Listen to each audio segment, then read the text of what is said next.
তো গাইস ভোর সকাল 6টা বাজে। তো এই যে কল দিছে যাইতেছি। কিরে মামা কই যাবি এত সকালে আসবি? ঘুরতে পারবো আর কি। হ্যাঁ ঘুরতে পারবো কই ঘুরতে যাবি? এই গ্রাম অঞ্চল দেখবো আর কি। গ্রাম অঞ্চল দেখবি? তাই এত সকালে আমার ঘুম থেকে জাগাবি? হ্যাঁ। হ্যালো গাইস, আসসালামু আলাইকুম। কি অবস্থা, কেমন আছেন? আশা করি সকলে ভালো আছেন। তো আমরাও ভালো আছি। তো চলে আসলাম বরাবরের মতো নতুন একটি ব্লগ নিয়ে আপনাদের মাঝে।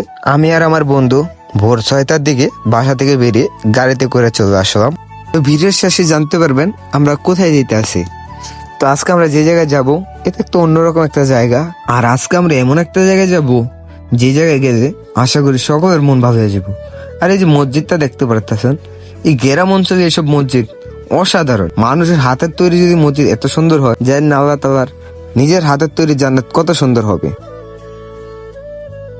তো গাইজ একটা মজার বিষয় কি জানেন, মানে আমরা শহরে থাকি, গ্যাস পাই না। আর এই দেখেন এইসব এগুলো কিন্তু গ্রাম, ঠিক আছে? আমাকে চাঁদপুরেই কিন্তু এই জায়গায় গ্যাস আছে। এরা দেখে আমি সব অবাক হইলাম। দেখেন এই জায়গায় গ্যাস আছে, এই জায়গার মানুষ গ্যাসে রান্না করে। আর আমরা শহরে থাকি, পৌরসভার ভিতরে থাকি, যেটাকে চাঁদপুর সিটি কর্পোরেশন বলে, ওইটার ভিতরে থাকি, তারপর আমরা গ্যাস পাই না। আর দেখেন এই জায়গায় গ্রাম, সব গ্রাম, ঠিক আছে? এই জায়গার মানুষ কি গ্যাস পেয়ে গেছে? কিরে কথা গাছ না? হ্যাঁ, মানে লাইন ব্যবহার করে না, আর আমরা গ্যাস মানে পাই না, ব্যবহার তো দূরে থাক। গাইস আমরা শহরে থাকি, হয়তো গ্রামের এইসব ওয়েদার আমরা সবসময় দেখতে পারি না। তো তাই আজকে গ্রামের দিকে চলে আসলাম। আর কি সুন্দর শাকসবজি চাষ করছে, আসলে এটা অনেক সুন্দর, যা আমরা শহরে থেকে দেখতে পারি না। হয়তো আমরা শহরের ছাদে করি, কিন্তু আমাদের গুলো এত সুন্দর হয় না। আজকে কিন্তু আমরা মূলত চলে আসছি মুড়ি বাঁচতে, যেটা আমি আগে বলিনি, এখন বলতেছি। আজকের ভিডিওতে দেখতে পারবেন মুড়ি কিভাবে কি করে না করে। তো আপনারা দেখতে পারতেছেন যে ওনারা একটা হাড়ের ভিতরে চাল বাড়াইতেছে, তারপর বাবুর ভিতরে চালটা দিবেই মুড়িরা হয়ে যেতেছে। আসলে এতটা সহজ ভাইবেন না। ওনারা গরমের কাছে বইসা কিভাবে কি করতেছে ওইটা আমি চোখের সামনে দেখছি।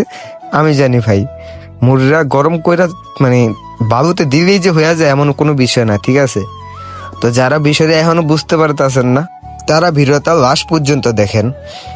ভাই পরিশ্রম করে যে কোনো কিছু বৃথা যায় না, তার প্রমাণ হয়েছে এইটা। এই যে গরমের কাছে বৈশা এনারা করতে আছে, ওনারা গ্যারান্টি দিতে পারবেন ওনাকে একটা ভুল তারিখ দেখা যায় কি এই চালটা মুড়ি হবে না, ঠিক আছে? তাই ওনারা ওরকমই করে যাতে কারো ক্ষতি না হয়।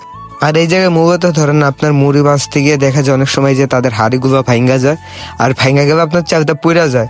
পুড়ে গেলে এটা ওনাদের রিস্ক না, এটা আপনারই দায়ভার নিতে হবে, আপনার বস, কারণ আপনার কপালে ছিল, ঠিক আছে? কারণ এখানে ওনাদেরও হাত নাই, আপনারও হাত নাই। ওনারা মনে করেন না আগুনের কাছে বৈশা করতে আছে, হঠাৎ ভাঙ্গে গেছে হাড়িরা, কিচ্ছু করার নাই।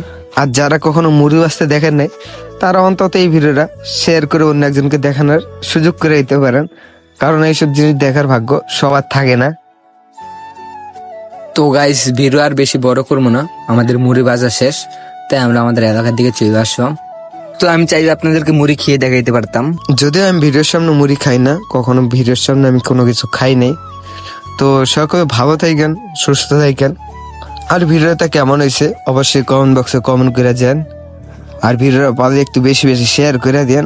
তো সকলে ভালো থাকেন, সুস্থ থাকেন। আল্লাহ হাফেজ।